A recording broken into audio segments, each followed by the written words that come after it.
Jimmy was lost in the woods. Fearful for his safety, he trudged through the mud as best as he could while trying to conserve energy just in case. This would have been the ideal time to have at the very least some sort of a pocket knife, what he wouldn't give for a small nail clipper. So many things he's had in his pocket at one time or another. Now when he needs them the most, he has none. He put his hand in his pocket, digging deep to find anything that may be of any use to him at all. Money? He found a nice crisp $50 bill folded up at the bottom. Useless! All his money in the world couldn't help him now. It'll be dark soon. He needs to find a clear spot to put together some kind of makeshift campground, and by the grace of God, somehow managed to build a fire. By 9:30, he had settled himself in pretty well, fashioning a tiny shelter out of sticks and leaves, and was currently rubbing sticks together trying to make a fire in his crude fire pit. He was convinced it was 2 or 3 a.m., and that he'd been at this for far too many hours, so decided to call it a night and just sleep. Spiders are absolutely everywhere. You don't always see them, but they're always there. Well, Jimmy didn't know this, but he found out soon enough. When he awoke, it was still dark. The moon illuminated the area quite nicely, actually, and Jimmy, feeling fully refreshed, decided to get an early start. He immediately began walking again. A relatively intelligent young man, he was, however, raised well within the confines of the big city, and though clever, really had no experience in wilderness survival at all. By noon, he was sunburned, dehydrated, confused, and feeling rather ill. The entire left side of his face was numb, and his only thought now was finding water. He began to panic, and spent the next 20 minutes or so running aimlessly, crying, cursing fate, and seriously considering drinking his own urine. Suddenly, the numbness in his face was replaced by an intense burst of pain. Immediately, he grabbed his cheek as he screamed in agony. After a moment, he removed his hand from his face to find it covered in a disgusting combination of blood and pus. He realized now that the left side of his face had become completely paralyzed, as he laughed hysterically for a good 5 minutes before passing out, exhausted in the thicket. There are 2 completely different accounts of what happened to him that evening, depending on who tells it. Only Jimmy knows for sure, and he hasn't muttered more than a single nonsensical statement since before being committed. The official version from the Illinois Department of Parks and Recreation is that he simply slept through the night and his body fought off the infection from this spider bite. The secondary version, which is these days told mostly as folklore around the local residents' fireplaces at night, or among teenagers trying to scare each other, to me, actually represents a much more accurate account of Jimmy's experience. Whether completely precise in every specific detail or not, it opens a window into his mindset at the time, and makes his later actions much more understandable. Besides, the official version is just plain boring. Before I get into all that, let's establish some events that are absolutely recognized fact. Some of you may have read in the newspaper at the time. It started as a hazing, his new teammates getting him blind drunk and then dumping him in the center of the woods where he had never been before. A terrible idea. Jimmy was at all times no more than a few miles away from civilization, but with no frame of reference, he was hopelessly lost. He suffered from a ghastly spider bite that, having been untreated, contributed greatly to his delusions. Being an athlete, his physical fitness was a great asset. The Ghoul of the Grove was the title of the first published report of his activities from the local newspaper, the Southtown Star. Before Jimmy was found, many people had already assumed the Ghoul of the Grove was just a local legend and mostly ignored such reports as superstition. Over the course of his 2 years haunting the woods, Jimmy injured 5 people, hospitalized 3, and murdered 2. These are undisputed facts. Now, in some circles, his victim count, however, is hotly debated.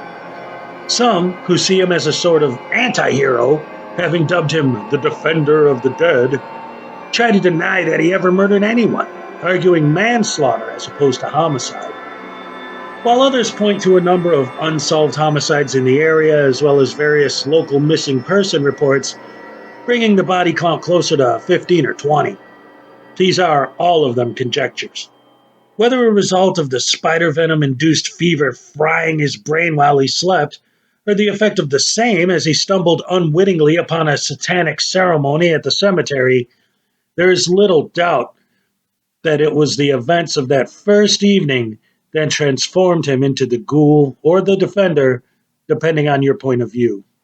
Bachelor's Grove Cemetery is considered by many one of the most haunted spots in the United States. Leagues of amateur as well as professional ghost hunters have studied it extensively, as well as being visited regularly by generations of young people looking for a good scare. It's also a mecca for vandals and a variety of presumably satanic cults.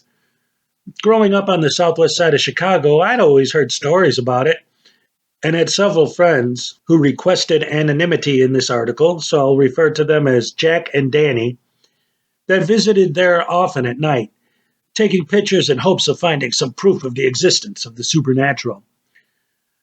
I tagged along several times, as visiting Bachelor's Grove was almost a rite of passage for kids in the area, but ultimately found the entire enterprise only depressing.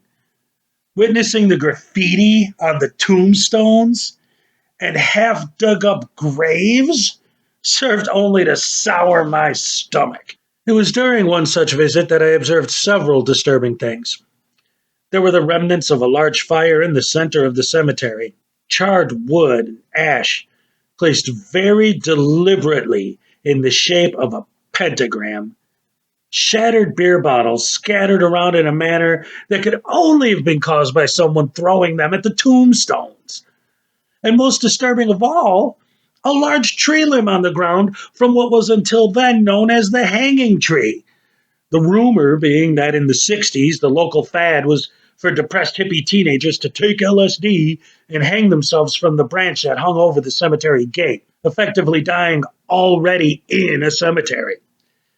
That very branch was the one that lay on the ground now, obviously not sawed off but cracked, as though, we assumed, someone had recently tried actually hanging themselves from it and it broke.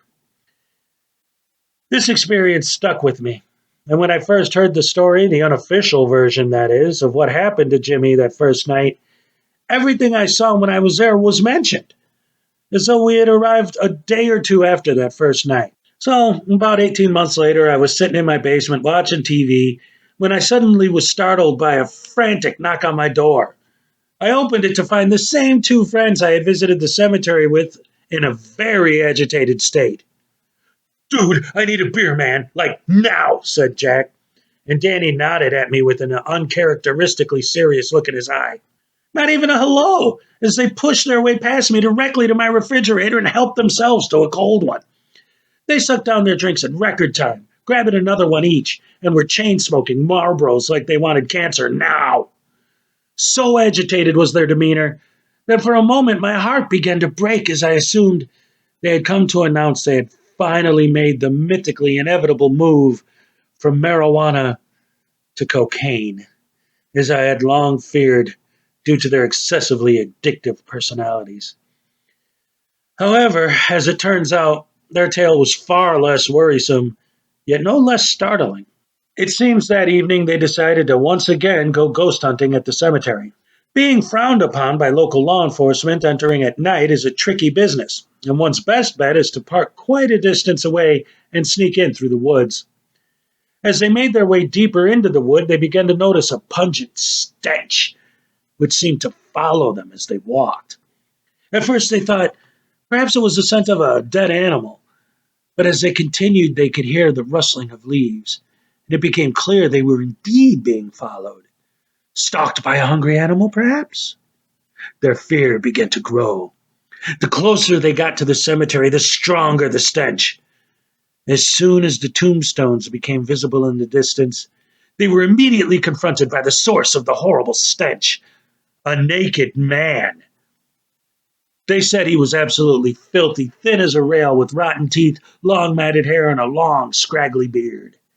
Half of his face was hideously deformed, and he carried a walking stick that gave the impression that this was more than just your run-of-the-mill homeless person, but an honest-to-God, full-time resident of the woods. They kept talking about his walking stick as the most striking piece of evidence that he lived in the woods full time and had been there for quite a while. The way they described it was covered from tip to toe in intricate, highly detailed carvings, not nice, smooth, professional style carvings, but they were crude and chaotic.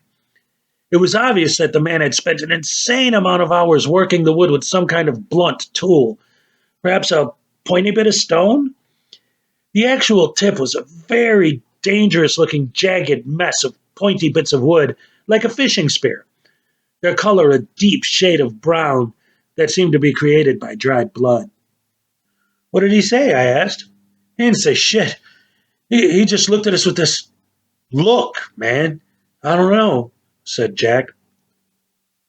Like Charles Manson, said Danny. So what happened? I asked. We got the fuck out of there, Jack replied. Hell yeah, Danny added. When I first read the article about the Ghoul of the Grove, I knew it must have been the same man. That was how my obsession with this story started. The combination of having witnessed with my own eyes the aftermath of that first night within a day or two of it, and my friends having come across him directly sparked my curiosity to a degree I could not have imagined before. I spent countless hours reading every bit of information I could find about Jimmy. After the initial story broke, the kids who dumped him in the woods came forward. There was a great deal of press coverage for a short time, even going national for a while, but quickly it became an anti-hazing story more than anything else. Nevertheless, I was able to temporarily satisfy my appetite for info on the ghoul. Soon, I was searching the internet for any info on anyone who claimed to have met him. Eventually, I found myself roaming the nearby neighborhood seeking any info at all. The number of local stories was actually staggering. It seemed everyone in the area had their own folk tales and ghost stories, some of them originating long before Jimmy was even born, but were now being attributed to him. Now look, I don't believe in ghosts, but most of the locals give the impression they do, and Jimmy certainly does. Jimmy did offer his own version of the entire ordeal to the police when he was first found. However, it was mostly an incoherent mess of randomly strung together words, descriptions of conversations with supposed ghosts, paranoid delusions, and hollow threats. So, through the labyrinth of newspaper stories, police reports, local fairy tales, dead ends, and my own experience, I finally pieced together what I believe to be the most accurate account possible of what actually happened that night. It was a full moon that night, and Jimmy awoke at its apex. He was cold, hungry, enormously thirsty, and viciously ill. He immediately felt as though someone was standing behind him. But as he turned to look, no one was there. He thought he was being paranoid and decided to try and think of this as he would a football game. Fight through the pain. Set small goals, achieve your goals, and win. But he needed a goal, and his nagging thirst made resuming his search for water seem appropriate enough. There's that presence again. He snapped his head around. No one there. This time he decided he would try to be logical. If there were water to be found that was okay to drink, he surmised, it would be running water. He should listen for the sound of running water and follow the sound. This actually worked. He closed his eyes, listened intently, and in just a few moments he could hear water flowing. He was ecstatic. His excitement at his discovery combined with his pride in being so clever as to figure this out, simple as it was, rejuvenated him enough to give him the strength he needed to race towards the source of the beautiful sound of running water. After traversing only a short distance, he felt as though he had run a marathon. He noticed a light off in the distance and decided to push on no matter what, digging deep into the well of his soul, pushed his body beyond what he probably should have. He continued on, only at a much slower pace. He felt the presence again, and it seemed to whisper to him now, encouraging him to go on. He shook it off, and as he drew closer to the light, he noticed it was not electric light, but the red glow characteristic of flame. He also began to notice voices, not like the ones in his head, but actual external ones. Renewed by the realization that there were people nearby, he doubled his effort and arrived at his destination quickly. What he found there, however, was far from what he could have ever expected. Bachelor's Grove Cemetery has been abandoned since the mid 20th century. Over time, the surrounding forest preserve had taken on an air of mystery as it seems to grow around it, not engulfing it as one might imagine it would, but somehow embracing it. Adjacent trees seem to grow in a bent manner as opposed to straight and vertical, most likely due to the fact that the area had been cleared when it was active, and the open area isn't shaded during the day, so the trees, of course, are bending towards the sunlight. But it gives the appearance of the forest being like a hand with the cemetery in its palm and the trees acting as its fingers, cradling it gently. It was at the base of one such tree, just outside the perimeter of the cemetery gates, insomuch as they could be considered gates through the corrosion of the metal. Jimmy crouched down, a silent sentinel, observing in horror the events occurring within. At the center of the cemetery was the source of the light, a huge fire in the shape of a pentagram. Several people were present. Two were a couple having sex inside a partially dug up grave. Another was an obviously drunk teenager currently urinating on a tombstone. There was also a teenage girl, a half pint of Jack Daniels in her hand, straddling the infamous branch of the hanging tree as though she was riding a horse. She even said, "Yeehaw!" with a laugh. The rest were more difficult to surmise as they were further off in the distance and spread out a bit near the front entrance, seemingly keeping watch, ready to warn others of oncoming intruders. Having experienced what Jimmy had over the course of the past 2 evenings, and then stumbling unknowingly onto a cemetery in the middle of the night itself would have been enough to push him over the edge. But seeing this callous disrespect of the place by these uncivilized trespassers broke his heart, and it made him furious. The mysterious voice whispered to him again, clearer now. It no longer seemed to be the voice of an individual, but a multitude of voices speaking in unison. This is devils and human shells. Invaders, help us. This is our home. This is our home. Help us. This is our home. Jimmy closed his eyes and grabbed his head in an attempt to quiet the voices. They were silenced. He mumbled to himself, "It isn't real. It isn't. It can't be." He slowly opened his eyes, yet the horrific ritual within the cemetery continued. His thirst began to fade, replaced by hate. Every second he saw those people in that cemetery doing what they were doing fed his hatred. He had no idea who these people were or why they were there. He had no idea who the people buried there were either. But he did know, if for no other reason than common decency, this was going to end. He would end it.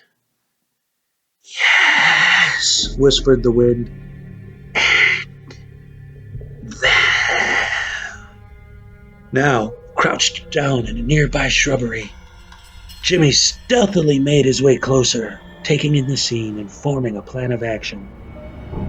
He meticulously made mental notes of every possible entrance and exit, every hole in the fences, the location of every tombstone, and every branch on the ground.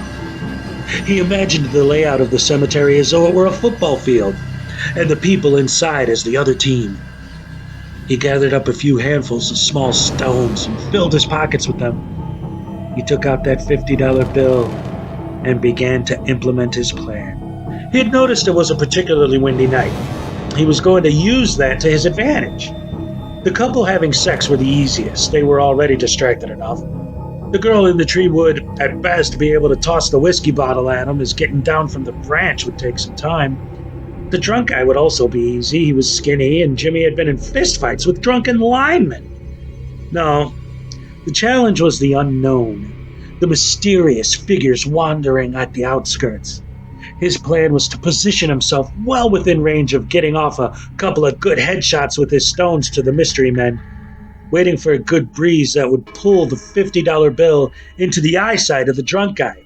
He would let go of the bill, sending it into the cemetery. The dude would see it and chase after it.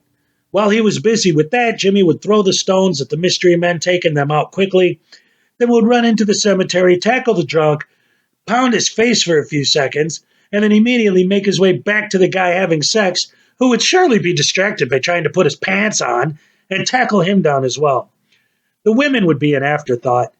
He would then admonish them for their actions and banish them from the cemetery. Well, that was his plan anyway. The reality of it was far less fortuitous for him. When he let go of the money, it simply blew away completely unnoticed.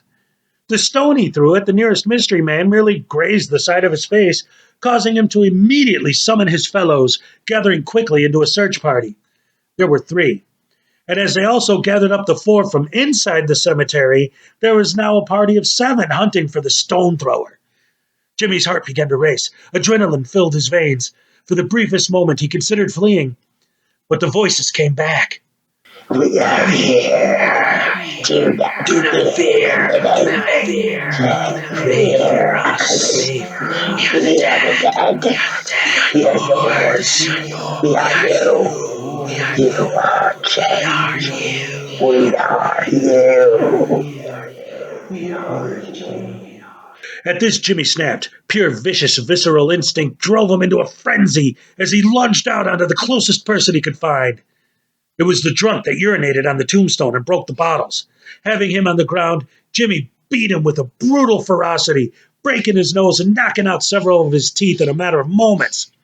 He also broke his own hands just as quickly. The others jumped in, knocking Jimmy off of their friend. The guy who was previously having sex in the grave was sitting on Jimmy's chest, while the others cheered him on. However, upon getting his first good look at Jimmy's now severely grotesque facial wound, as well as catching a glance of the madness in his eyes, he hesitated, and Jimmy took full advantage of this moment of hesitation. With his good hand, he gathered up some dirt and used pure power to flip over, smashing his attacker in the side of the head with his elbow, all in one motion. He then tossed the dirt into the eye of the next closest person as he popped up onto his feet and immediately ran into the cemetery. Jimmy's head was full now of hallucinations. Besides believing he could hear the ghosts of the cemetery residents, the group that was chasing him now appeared to him as macabre demons, inhuman creatures that needed to be stopped at all costs. His own pain had become a non-issue, as the combination of spider venom and adrenaline in his veins made him quite numb. He was well aware of this as well, and used it to his advantage, making his way to the center of the flaming pentagram, challenging his pursuers to enter after him. And although he did suffer some minor burns on his way in, the center of the pentagram itself was clear of any flame, but the surrounding burning logs were creating an intolerable amount of smoke. Coughing aggressively, he ducked down low to the ground and readied himself for the forthcoming attacks. Maintaining a heightened awareness, peering through the smoke in every direction, he bounced slightly in anticipation. No one came. Jimmy's eyes watered with intense irritation as his coughing increased. As the smoke continued to sink into his location with greater frequency, he realized why his foes were not attacking. They were tossing more wood onto the fire. They were going to burn him to death or smoke him out. Whichever their plan, he knew now he could wait no longer and had to act. Thinking quickly, he removed his shirt, tore it into 2 pieces. One he wrapped around his face as a makeshift smoke filter mask. The other he wrapped around his good hand and then grabbed one of the burning logs. With eyes closed, he ran forward, brandishing his fiery weapon, and tripped over a flaming log, which actually helped, putting him once again beneath the smoke, and now being a good distance forward, he could see much more clearly where his enemies stood. Spotting the closest one, a girl this time, the one from the hanging tree, he lunged headlong into her waistline, taking her down like a linebacker, and then proceeded to bludgeon her mercilessly with his burning cudgel. At this point, the story gets even more vague. Jimmy's own version describes just hallucinations of himself being an archangel, not fighting with the stick that was on fire, but wielding the flaming sword of the Lord as he vanquished his demonic enemies. The cult members that were having their ceremony are just as unreliable a source because they try to maintain a great deal of secrecy, as well as their testimony being filtered through the veil of inebriation. What I believe is a patchwork of what viewpoints each different version of the story agrees on. It didn't take long for the group to subdue Jimmy, but they could not hold him still for more than a few moments. His madness and his physical conditioning combined to make him a truly dangerous foe, and it became clear the only way to deal with the situation was to either flee or kill him. They were not about to flee. The soberest members of the group quickly convinced the women to leave, having one escort the other to the hospital for immediate medical attention, the battered drunkard tagging along. Now a four-on-one affair, Jimmy kept attacking. Every moment was a non-stop barrage, kicking, biting, knees, elbows, anything and everything he could possibly do to hurt the others. Like a wild, wounded beast, his stamina seemed limitless, and his attack never slowed. Someone lost an eye, another suffered a skull fracture. The rest of the melee lasted only a few minutes. But that was all that was needed for his two remaining foes to decide they would be better off seeking medical attention for their fellows than to continue the battle. "We're going to find you, kid. You're dead," one yelled desperately as they fled the scene. The moment they left the cemetery proper, Jimmy dropped to his knees and looked to the sky. What he saw was awe-inspiring. The full moon, directly above his head, was surrounded by a perfect celestial circle. He had never seen anything more beautiful. And then, once again, he passed out. There's a small bog adjacent to the cemetery. Legend has it the Chicago Mafia used it as a dumping ground for its victims' bodies back in the 1930s. I don't imagine that most people would drink from it, but Jimmy did. He drank his fill, in fact. It was a brisk, bright fall morning with a slight but persistent breeze caressing his skin. His shirt having been destroyed the night before, his torso was bare. He looked around, taking in his surroundings for the first time in daylight. Overall, the cemetery was actually quite beautiful during the day, which made the vandalism appear that much uglier. The charred remnants of the pentagram, the broken bottles, the graffiti, all hitting Jimmy like a jackhammer, destroying his soul, causing him to weep profusely. His proper mind was gone now. The damage from the venom, combined with a number of blows he took to the head, assured he would never be the same. There's no way he could have known about the stories of the hanging tree. There was just something about the way the tree stood just above the cemetery at just the perfect height, I guess. He decided to remove his belt and use it to hang himself. Having one broken hand made this task far more difficult than he had originally imagined. The ghosts of the cemetery were begging him not to do it, claiming the difficulty he was having was their doing. They wanted him to live, to stay with them, to keep chasing away the people who defile and desecrate their home. Having still some semblance of his logical mind intact, he knew these were hallucinations. He knew he had lost his mind and felt his death would be the only way to quiet the voices. So he continued on, and in time had attached himself securely to his makeshift noose. Standing at the very tip of his toes, he was already choking a bit. All he had to do was relax his feet, and so he did. Instinct immediately kicked in, and he began flailing around frantically. His weight, his motion, and the old age of the tree combined to crack the limb of the tree, dropping him to the ground before he could die. As he coughed and wrenched his body, desperately trying to get more oxygen, the ghostly voices came back to him. They told him they broke the limb for him. They saved him so he could save them. And finally, they could rest in peace. This time, he believed them. And what was left of his mind thought there was no reason for the tree limb to break without outside interference. He decided he was not crazy after all, but that all of this was indeed real. It was at that moment He became the guardian of the grove. The rest of the story, most of you probably already know. He survived, living like an animal in the woods, getting to know each tree, each rock, every inch of the woods like the back of his hand, gave him a great advantage against all intruders. No one entered the cemetery without him knowing about it. Yet he only ever attacked vandals, and did so most viciously.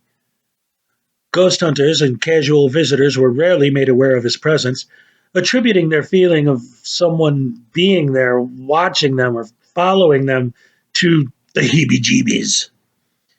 In time, however, the number of stories of people being attacked in the area by some wild man had become too numerous for the authorities to ignore. Once the first dead body was found, the police searched the area, but it was haphazard as until he was found, no one actually believed there was a wild man living in the forest. It wasn't until years later, when the teenage son of a politician went missing, that a full-scale manhunt took place, and Jimmy was arrested. At his initial interrogation, he told his story of ghosts and demons and angels, but soon after sank into a silence that would never be broken but once. The day he was convicted to spend his life committed to a mental institution for the criminally insane, he was given the opportunity to make one final statement. The following is the transcript verbatim. What am I going to do? Drop back 10 yards and punt. Your conscious, your subconscious, the viewer's conscious and subconscious as well. Having spent a myriad of days lambasting my own self-inflicted wounds of self-doubt and hedonistic virility through the most difficult expanses of fervent retaliation, I have fallen within the more virtuous feelings of benign relief than forlorn despair. Total immersion into the brilliant imagination of a juvenile awareness linked into the most disparative manipulation of consternation alerted me to the realm of pursual of humiliation. Disillusionment? Central. My needs? Inconsequential. Why do I try? To fail? To try again? To fail, to try, is to die. To survive is instinct. But there must be more. Is there?